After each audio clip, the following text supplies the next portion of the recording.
కాదా, అబద్ధమా, లేకపోతే ఉద్దేశపూర్వకంగా రాజకీయ కోణంలో చెప్తున్నారు. ఇలా అన్ని కోణాలు కూడా పూర్తిగా విచారించిన తర్వాతే ఇప్పుడు అతని మీద అభియోగాలు మోపారు. కోర్టుకు కూడా ఈ ఆధారాలు కూడా ఇచ్చారు.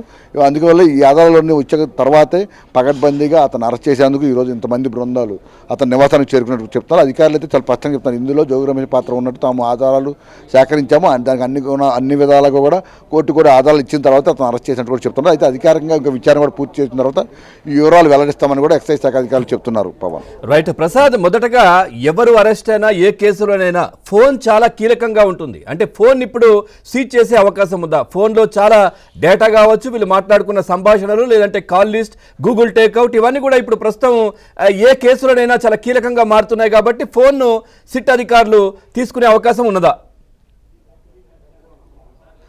అవును పవన్, ఎందుకంటే ప్రధానంగా ఇప్పుడు ఫోను అనేది ప్రతి ఒక్కరికి కూడా అవసరం, అంత ఉపయోగం కూడా. ఈ నేపథ్యంలో ఏది ఉన్నా కూడా ఫోన్ ద్వారా, అది నేరుగా కాల్స్ కావచ్చు, వాట్సాప్ చాటింగ్లు కావచ్చు, సోషల్ మీడియా కావచ్చు, అలాగే సీక్రెట్ యాప్లు కూడా ఎన్నో వచ్చినాయి. ఆ యాప్ల ద్వారా కూడా ఎంతో రహస్యంగా మాట్లాడుకునే ఉన్నారు. అదేవిధంగా వీరిద్దరి మధ్య కూడా వాట్సాప్ చాటింగే కాదు, ఆ సీక్రెట్ యాప్స్ కూడా ద్వారా కూడా ఫోన్ కాల్స్ మాట్లాడుకున్నట్టు కూడా జనార్దన్ అంగీకరించాడు. ఏ యాప్స్ ద్వారా ఎంతసేపు మాట్లాడారు, ఏ సమయాల్లో మాట్లాడారు, అవి ఎవరెవరిని పంపించారు అనే అంశాలకు సంబంధించి జోగి రమేష్ ఫోన్తో పాటు ఇప్పుడు ప్రధానంగా అతని సోదరుడు రాముతో పాటు అనుచరుడు మరో ఆరేపల్లి రాము, వీరు ముగ్గురికి సంబంధించిన ఫోన్స్ కూడా తీసుకుని స్వాధీనం చేసుకుని అందులో కూడా మొత్తం సాంకేతిక పరమైన పరిజ్ఞానం ద్వారా మొత్తం డేటాను కూడా బయట తీసుకున్నాం.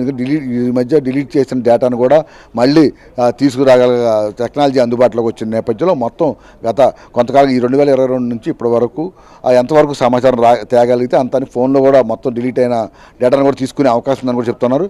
అదేవిధంగా ఇప్పుడు గతంలో జనార్దన్ అరెస్ట్ అయిన కూడా అతను ఫోన్ మిస్ అయింది, మర్చిపోయానని చెప్పి ఆ పొంతలేని సమాధానాలు మొదలు చెప్పాడు.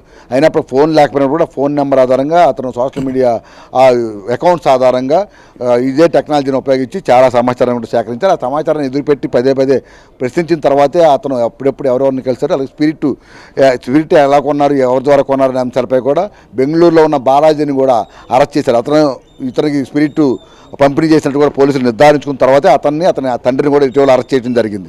అదేవిధంగా ఇప్పుడు జోగి రమేష్కి సంబంధించి కూడా ఇదే సాంకేతికపరమైన పరిజ్ఞానం ద్వారా మొత్తం ఇతని ఫోన్ ద్వారా అతను ఎన్నిసార్లు చేశారు, లేదా ఇతని నుంచి ఎన్ని కాల్స్ వెళ్ళి, ఎటువంటి ఇద్దరి మధ్య కూడా ఈ మెసేజ్లు కానీ వాట్సాప్ ఇటువంటి సోషల్ మీడియా వేదికలుగా లావాదేవీలకు సంబంధించి, ఇలా బ్యాంక్ అకౌంట్లకు సంబంధించి, ఇట్లా అన్ని అంశాలకు సంబంధించి కూడా పూర్తి ఆధారాలు సేకరించిన తర్వాతే అరెస్టుకు సంబంధించి ఈరోజు అధికారులు నిర్ణయం తీసుకున్నారు. ఇప్పుడు ప్రస్తుతం గురునానక్ కాలనీ ఎక్సైజ్ శాఖ కార్యాలయంలో అతను విచారిస్తున్నారు. విచారించే ముందు కూడా మొదటి నుంచి ఏదైతే చెప్తున్నారు జోగి రమేష్, అదే మళ్ళీ ఇప్పుడు కూడా చెప్పారు. రాజకీయ కోణంలో కూటమి ప్రభుత్వం తను టార్గెట్ చేసుకుని ఉద్దేశపూర్వకంగానే అరెస్ట్ చేయిందని చెప్పుకొచ్చారు. తాను కోర్టులో కేసు వేసినప్పటికీ కూడా ఈరోజు అకస్మాత్ నేను హైకోర్టులో పిటిషన్ వేసినందువల్ల ఈరోజు తనను అరెస్ట్ చేశారని కూడా చెప్పారు. ఎక్కడా తన పాత్ర లేదని చెప్తున్నారు. కానీ అధికారులు మాత్రం అతని పాత్ర ఉంది, అదే సందర్భాల్లో జనార్దన్ అతనే ప్రోత్సహించాడు, అతనే అండగా నిలబడ్డాడు. గత ప్రభుత్వంలో అతని హయాంలోనే ఎక్కడ దాడులు జరగకుండా నివారించే విధంగా అధికారులపై కూడా ఒత్తిడి తెచ్చి మరి 2-3 సార్లు పట్టుబడినా కూడా సరుకు పూర్తిగా వదిలించే విధంగా అన్ని రకాలుగా కూడా అతను అన్నదండగా ఉన్న నేపథ్యంలోనే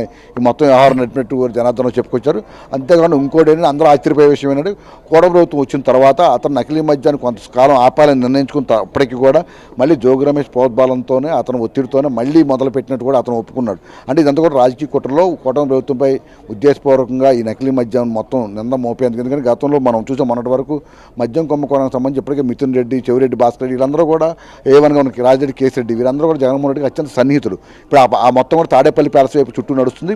పోలీసులు ఆ సిట్టు కూడా మొత్తం విచారణ చేసి పట్టి అందులో చాలా డబ్బులు తాడేపల్లి ప్యాలెస్కి బాలాజీ గోవిందప్ప ద్వారా చేయడానికి కూడా నిర్ధారించారు. ఇప్పుడు ఆ కేసు పెద్ద ఎత్తున వైసీపీకి చాలా డ్యామేజ్గా ఉంది. ఈ నేపథ్యంలో ఇప్పుడు అదే విధంగా ఇప్పుడు దీన్ని కనుక ఇలా అల్లరి చేయగలిగితే దానివల్ల కూటమి ప్రభుత్వంపై నిందలు మోపవచ్చు, మొత్తం ఆపాదించి అల్లరి చేయొచ్చు అనే కుట్రతో ఇదంతా చేసినట్టు కూడా నిర్ధారించారు. ఇప్పుడు వీటికి సంబంధించి ఇప్పుడు జోగి రమేష్ విచారణలో ఎటువంటి విషయాలు వెల్లడిస్తారనే అంశాలపై కూడా చర్చ నడుస్తుంది. ఈరోజు సాయంత్రానికి అతను విచారణ పూర్తి చేసిన తర్వాత అధికారంగా అరెస్ట్ చూపించే అవకాశం ఉందని చెప్తున్నారు. Pavan right, thank you Prasad, thanks for the updates.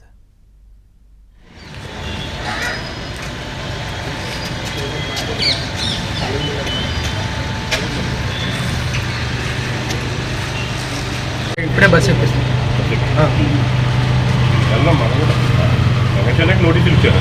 Notice ఇచ్చారు, లోపలికి వెళ్ళి నోటీస్ ఇచ్చారు.